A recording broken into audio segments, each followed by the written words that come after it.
Number 9 in this series of my video catalog, firearm catalog, is the FNH FNP 40 in 40 Smith & Wesson caliber. Um, this gun is came along as sort of just a collector item. I was in full full collector mode, and I was kind of building different calibers, and this one I didn't have a 40 caliber, so this is what I have. That's what I purchased. I'm going to go ahead and check it here, make sure it's safe to handle before we continue talking about it. uh, Completely empty there. uh, Nothing in the magazine.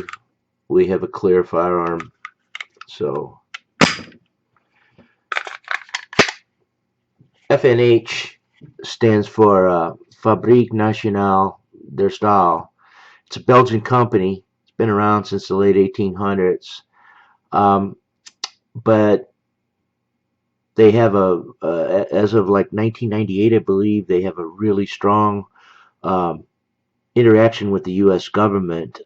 They established FNH USA, and they manufacture a lot of the military firearms for the U.S. government. They manufacture the M16 of all things, and uh, several machine guns and a light machine gun, and several other weapons. But this is a 40 caliber double action, single action pistol.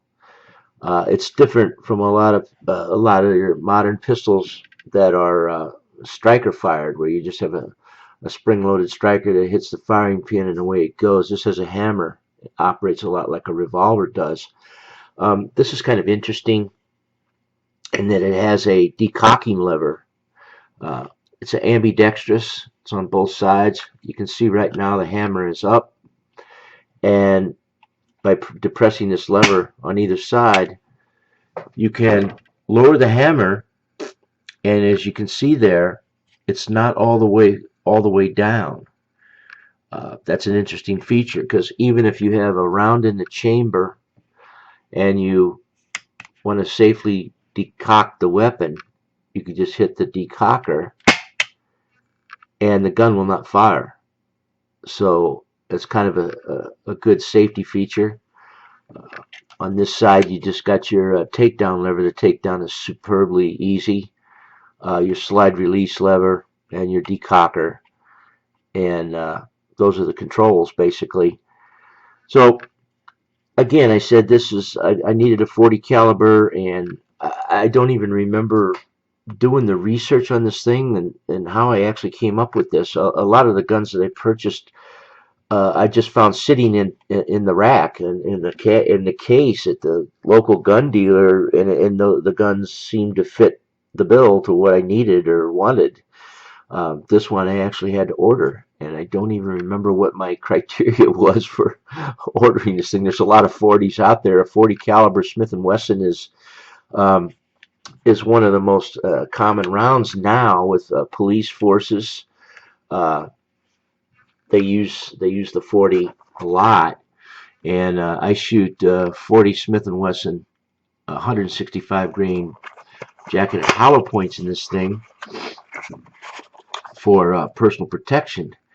And initially, I didn't get this gun for any other reason than recreational or just to have it in the collection. But I've actually found some utilitarian use for this gun. Um, it has um, it has a rail in the front, which allows me to use my tactical light that I mainly use on my Glock. And it just so happens that I've started carrying this thing up to my mother's house in Kansas, and when I stay up there and visit, this stays on the nightstand. I leave my Glock at home, but this is light, and it has the tactical light on it, and it does. The only thing it's lacking is tritium night sights. It looks like tritium night sights, but they're just white dots. I'll eventually put night sights on here, but now it makes a very reasonable home defense firearm, and that's what I use it for when I go to Kansas. So I really like it. I've taken it out to the range quite a few times. I had quite a few rounds through this thing. It's behaved flawlessly so far. It's light. It's got a polymer frame and a obviously stainless steel slide, but it's a very light gun, and for a standard size semi-automatic pistol, it's pretty light. It's kind of got some pop to it. The 40 Smith and Wesson is just basically a trimmed down 10 millimeter. Uh, the FBI wanted the 10 millimeter at first, and then they backed off. It was just a little too hot for them, so they went with the 40 Smith and Wesson. Um, this gun is used by, I'm sure, a lot of probably more European police agencies. That's just my guess. It's a Belgian company, but like I said, they got the U.S. presence here. Um, the gun is pretty nice to shoot.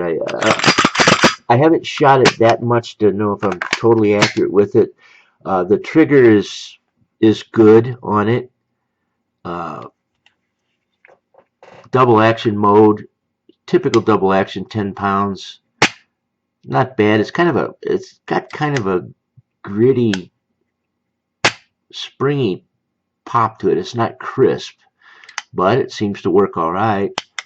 The single action mode, a little better, but all that aside, it has found some use for me, and it's no longer just a collection item in my collection. It's a gun that I use. So much for the FNH FNP 40.